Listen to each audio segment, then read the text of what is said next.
और सीएम योगी क्या कुछ कह रहे हैं, सुनते हैं। और आज के इस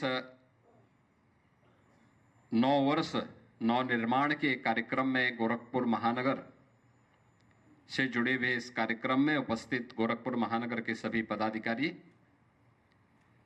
सभी मंडलों के पदाधिकारीगण, बूथों के हमारे अध्यक्ष और अन्य पदाधिकारी और उपस्थित बहनों और भाइयों, 9 वर्ष के इस सफलतम कार्यक्रम के लिए आप सबके परिश्रम के लिए आपका अभिनंदन करते हुए मैं हृदय से आपको बधाई देता हूं। मुझे आने में कुछ देर हुआ है, लगभग 1 घंटा लेट, लेकिन मुझे रवि किशन ने बताया कि 3 बजे से 4 बजे के बीच में आपके लिए उन्होंने अपने शीश महल में भोजन जलपान की व्यवस्था की थी। तो मुझे लगा कि आप लोग 5 बजे तक पहुंचेंगे, इसलिए मैं भी 5 बजे आया। अब पता नहीं कुछ खिलाया कि नहीं खिलाया, मैं कह नहीं सकता।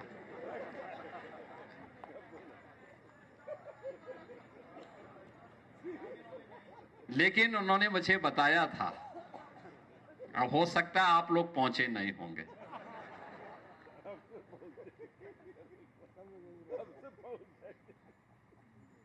भाई देखो, वो व्यवस्था कर सकते हैं, आपको जाना चाहिए था। अब आप लेट में पहुंचेंगे तो उनकी व्यस्तता आप जानते ही हैं।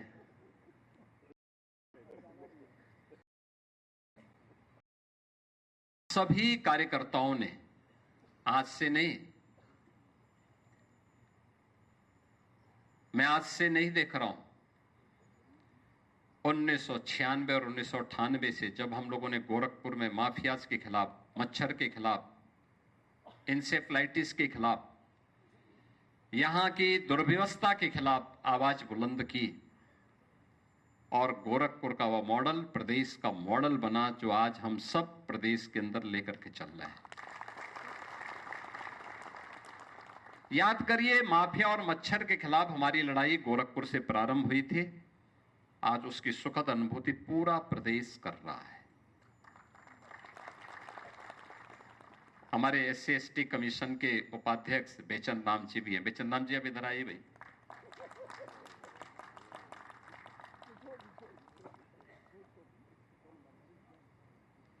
मैं इस अवसर पर हमारे जितने भी नवनिर्वाचित पार्षद हैं उनको भी बधाई देता हूं। यहां पे सब पार्षद आए हैं क्या? कहां है? खड़े हो जाओ भाई। यहां पे कौन कौन है? और पीछे भी हैं, सब अलग अलग कोने में बैठे हुए हैं। इसका मतलब महानगर के सभी कोनों से आप चयनित किए गए। आप सबको भी मैं बधाई देता हूं। एक लंबी प्रतीक्षा के बाद, और जिले के अंदर भी हर नगर पंचायत में भी 3-3 पार्षद बने होंगे। देखिए, पार्टी के कार्यकर्ताओं को सम्मान मिलना चाहिए, ये मनोनयन उसी प्रकार की प्रक्रिया का हिस्सा है। कुछ का हुआ है, कुछ का अभी और होने जा रहा है। लेकिन 1996, 1998, 2004, 2009, 2014 के चुनाव के दौरान आपके साथ मिलकर के हम लोगों ने संघर्षों को भी, चुनौतियों को भी झेला है, चुनौतियों का मुकाबला भी किया है और विकास के लिए सड़क से लेकर के सदन तक एक लंबी लड़ाई लड़ी। आदरणीय प्रधानमंत्री जी का मार्गदर्शन और नेतृत्व मिला। देश के अंदर परिवर्तन की बहार आई। उत्तर प्रदेश ने वह गड़ाई ली। 2017 में 19 मार्च को पहली बार और 25 मार्च 2022 को दूसरी बार उत्तर प्रदेश की बागडोर भारतीय जनता पार्टी के हाथों में एक साथ आई है। पहली सरकार है जिसने अपने 5 वर्ष के कार्यकाल को सफलतापूर्वक पूरा करने के उपरांत सफलतापूर्वक 2/3 मेजॉरिटी के साथ जीत करके धमाकेदार विजय प्राप्त की है। यह तब हुआ है जब कार्यकर्ता जमीनी धरातल पर लग करके काम किया। आज गोरखपुर हो या पूर्वी उत्तर प्रदेश का कोई जनपद या प्रदेश का कोई जनपद, आज उसके विकास के कार्यों के लिए संघर्ष नहीं करना पड़ता है। आज उसे जनता से जुड़ी हुई समस्या को लेकर के जूझना नहीं पड़ता है। आज पूर्वी उत्तर प्रदेश के लोगों को बीमारी से तड़पना नहीं पड़ता है। किसी भी प्रकार की व्यवस्था और अराजकता से वह आज बेखौफ होकर के एक सुरक्षित माहौल में, मच्छर और माफिया से मुक्त वातावरण में अपने आप को, एक सुरक्षित माहौल में अपने आप को पाता है। और यही नहीं, पहले तो प्रदेश और गोरखपुर के नाम पर तो कोई देश में पूछता नहीं था। अगर आपने गोरखपुर का नाम बता दिया और प्रदेश का नाम बता दिया तो सामने वाला व्यक्ति 5 कदम पीछे हट जाता था आपसे। आज आप बताएंगे तो आपके साथ उसका व्यवहार ऐसे होगा जैसे परिवार के सदस्य जैसा व्यवहार होगा। कौन लोग थे जो पहचान का संकट खड़ा कर रहे थे? कौन लोग थे जिन्होंने आपकी पीढ़ी को विकास से वंचित किया था और पहचान से वंचित किया था? कौन लोग थे इंसेफ्लाइटिस से तड़प रहे, मर रहे उन मासूमों पर जिनकी संवेदना नहीं पिघलती थी, उन्हें सुविधाओं से वंचित रखती थी? राज्य तो वही है। पहले बिजली नहीं मिलती थी, आज बिजली भरपूर मिल रही होगी, भरपूर मिल रही होगी।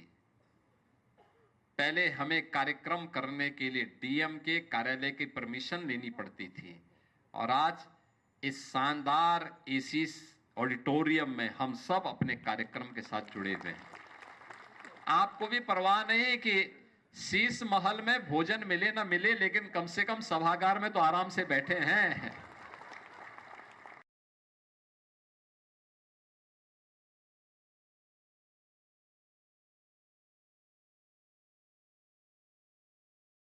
सीएम योगी गोरखपुर में मौजूद है। लगातार कई योजनाओं का उन्होंने लोकार्पण किया, सौगात दी। इससे पहले छात्रावास की सौगात दी सीएम योगी ने और साथ ही साथ कार्यक्रम को उन्होंने संबोधित किया। इस बात का भी जिक्र किया कि जिस तरीके से फोरेंसिक के लिए लगातार लैब बनाए जा रहे हैं, एक और सौगात गोरखपुर को मिली है, तो ऐसे में पुलिस को मदद मिल रही है। जो पीड़ित है उससे जल्द न्याय मिल रहा है और जो अपराधी है वो बख्शा नहीं जा रहा है। उसके गिरबान तक पुलिस के हाथ पहुंच रहे हैं। एक और कार्यक्रम में सीएम योगी शामिल होने पहुंचे। इस दौरान लोगों को संबोधित कर रहे हैं। जिस तरीके से सरकार 2017 के बाद काम कर रही है, 9 साल का लेखा जोखा भी सीएम योगी देते हुए नजर आ रहे हैं। 9 साल नवनिर्माण, 9 साल में किस तरीके से उत्तर प्रदेश बना, इस बात का जिक्र सीएम योगी लगातार कर रहे हैं। आज बहराइच में भी थे, इसके बाद गोरखपुर पहुंचे सीएम योगी। तस्वीरें आपको दिखा रहे हैं। माफियाओं पर लगातार कार्रवाई हुई है। यही गोरखपुर जो कभी माफिया और मच्छरों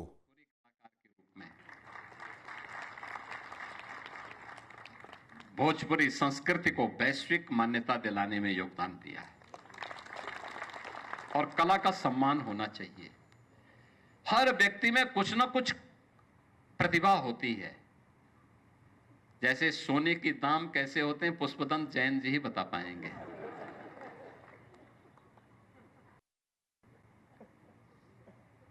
सोना सस्ता होना या महंगा होना है, जैन साहब बहुत अच्छा बता पाएंगे। वैसे ही कला क्या होती है, रवि किशन ही उसके बारे में बता पाएंगे। और कला के महत्व को हम सबको समझना होगा। और ये अच्छी बात है कि आपका सांसद एक कलाकार भी है, भोजपुरी का बेहतरीन कलाकार है, जिन्होंने भोजपुरी फिल्मों की शुरुआत की, उसको एक ऊंचाई दी।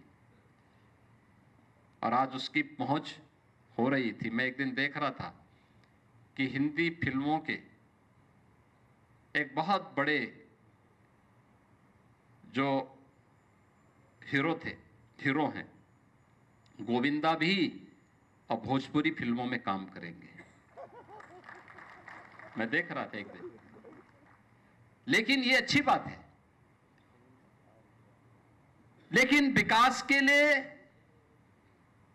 ये केवल आ नहीं जाता है, इसके लिए उस प्रकार की सोच चाहिए। आपने जिन जिन कार्यों के लिए आंदोलन किया, जो आपकी अपेक्षा थी, वह तो हुआ ही, उससे बढ़कर के भी हो गया होगा। आप एम्स के लिए संघर्ष कर रहे थे, एम्स बन गया। इंसेफ्लाइटिस समाप्त होनी चाहिए, आप केवल उपचार की बात कर रहे थे, और ये डबल इंजन की सरकार ने मोदी जी के नेतृत्व में इंसेफ्लाइटिस को पूरी तरह समाप्त कर दिया। हम केवल बोलते थे कि माफिया से और अपराधियों से राहत मिलनी चाहिए।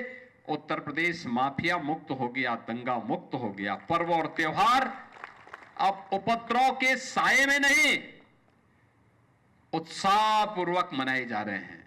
नवरात्रि में आज मुझे बहराइच में सरयू और शारदा नदी के किनारे एक ऐसे गांव को, 500 लोगों का गांव,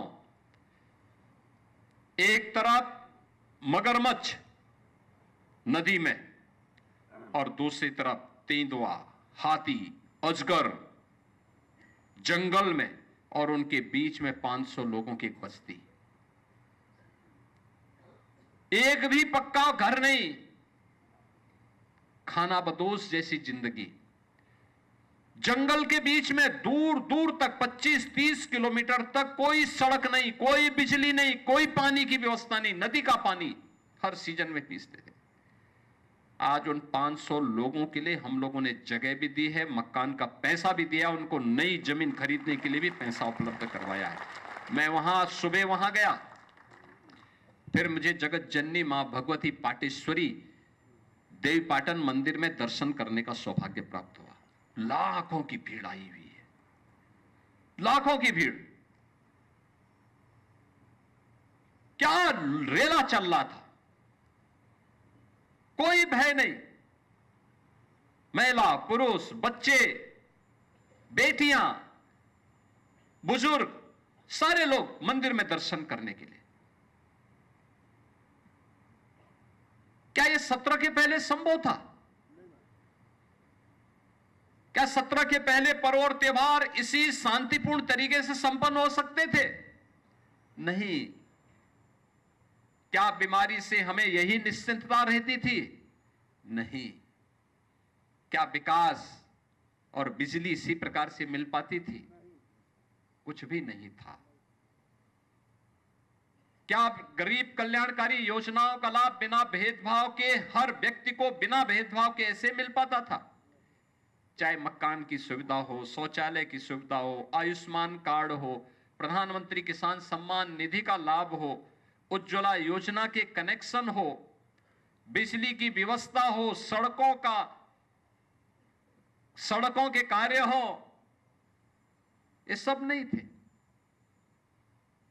सरकार वही, राज्य वही,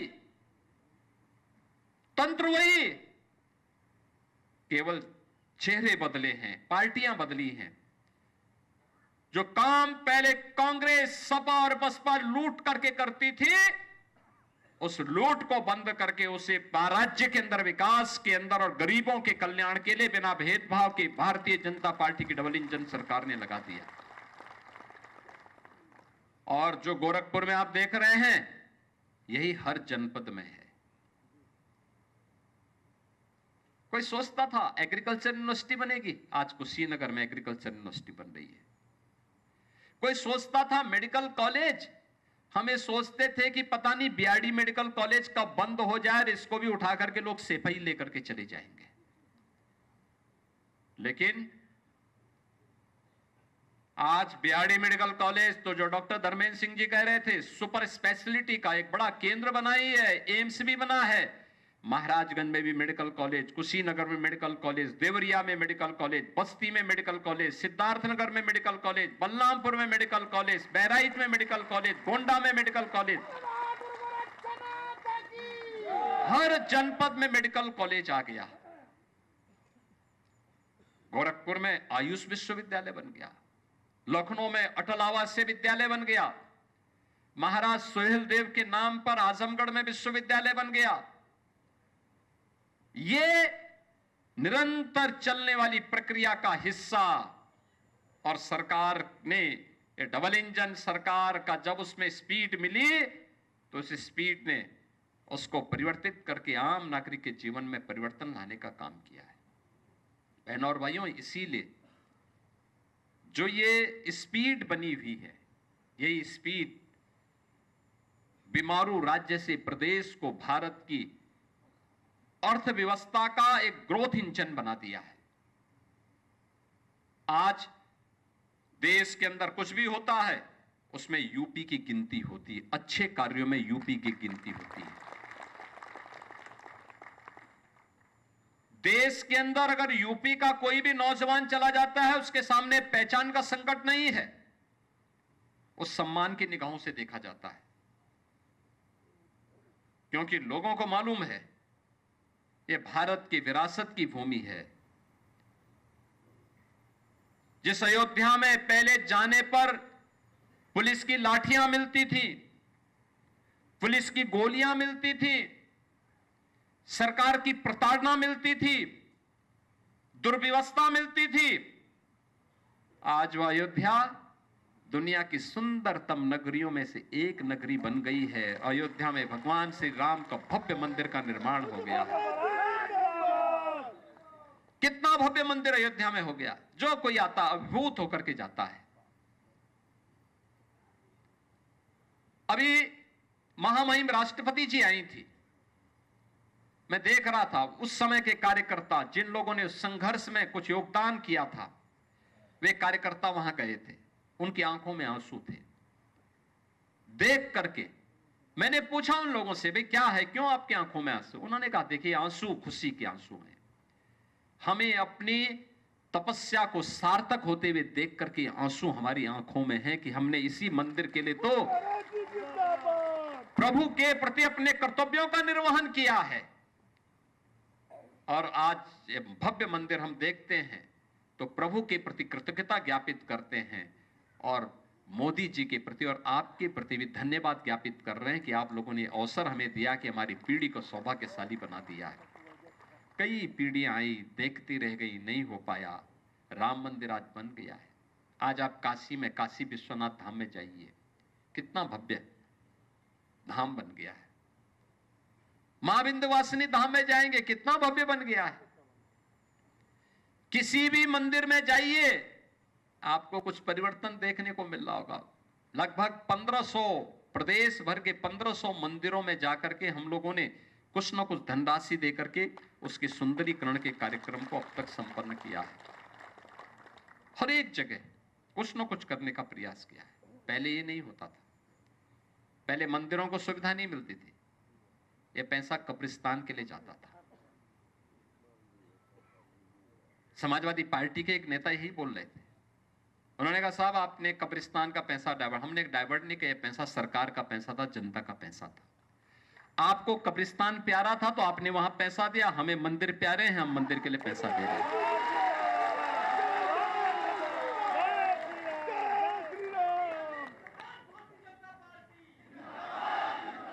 जिसको जो प्यारा होता है वो वही करता है।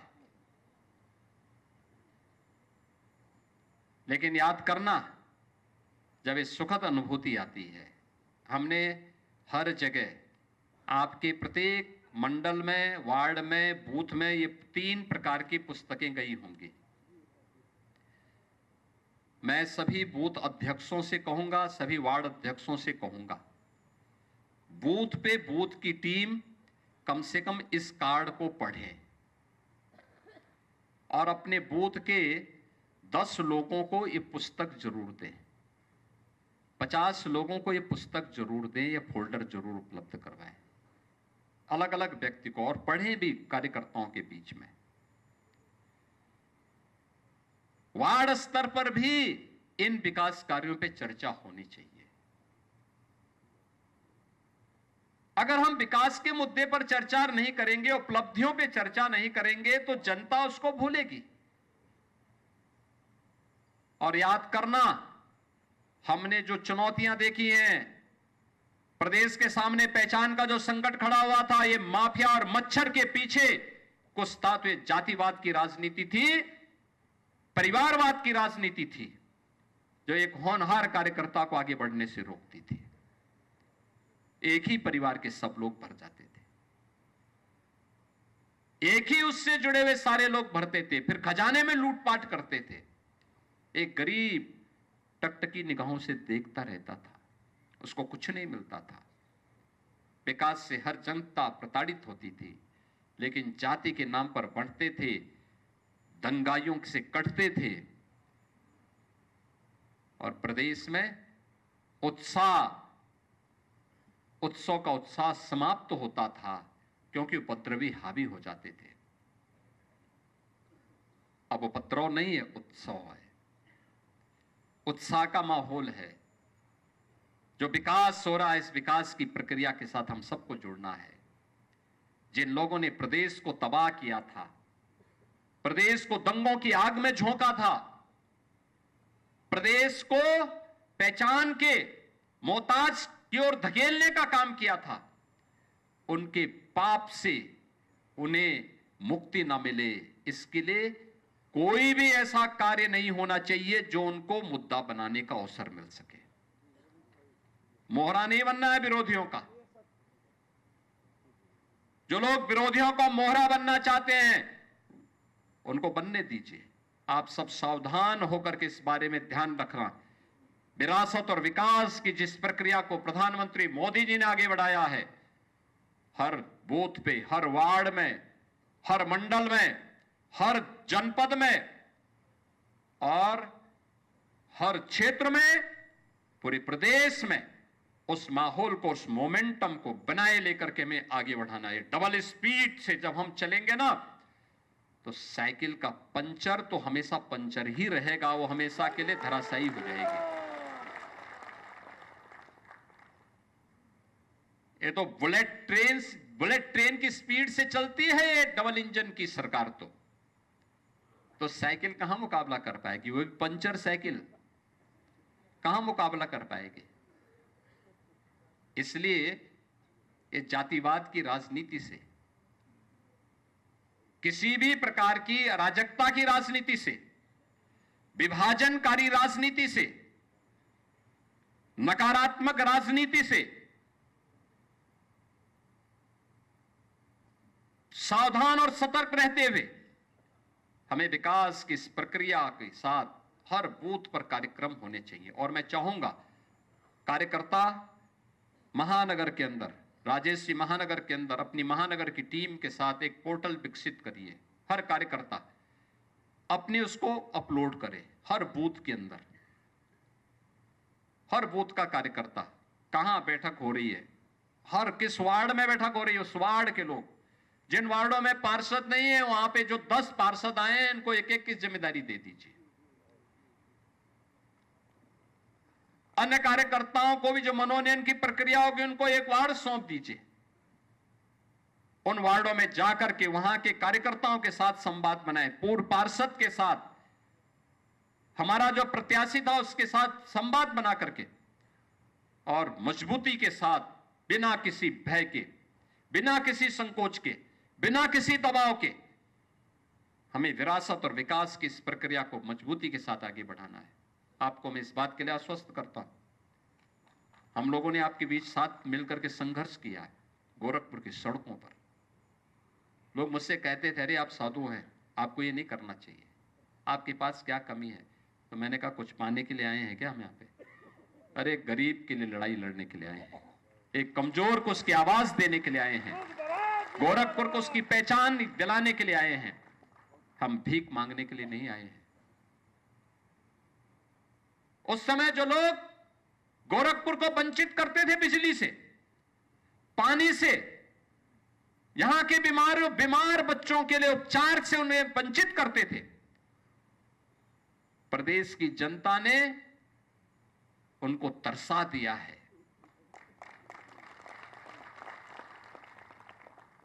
सत्ता से तरसा दिया है।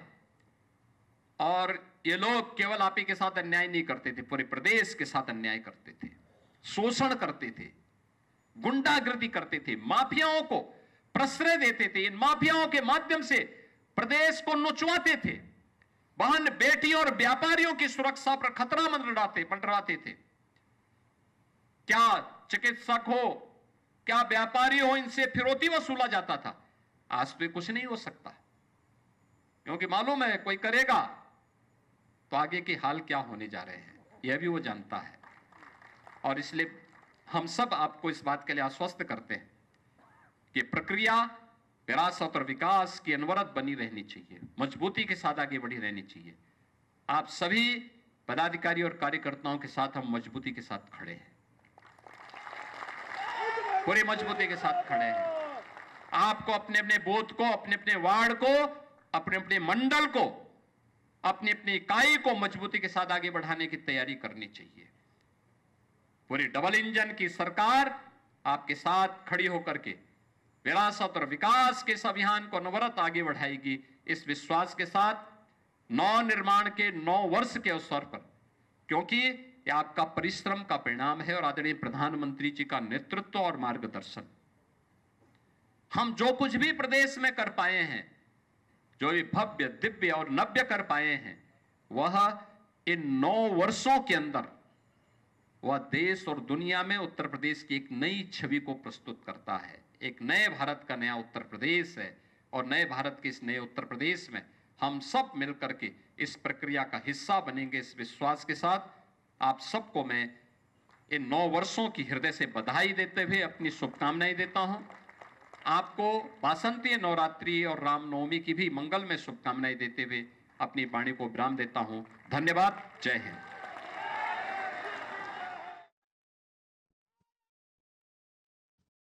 आपके मोबाइल पर तुरंत आएगी ब्रेकिंग न्यूज। स्क्रीन पर सबसे पहले दिखेगी बड़ी खबर, देश दुनिया की हर खबर एक जगह। अब आपके मोबाइल पर तुरंत फटाफट इंस्टॉल कीजिए न्यूज नेशन ऐप और रखिए खुद को अपडेट।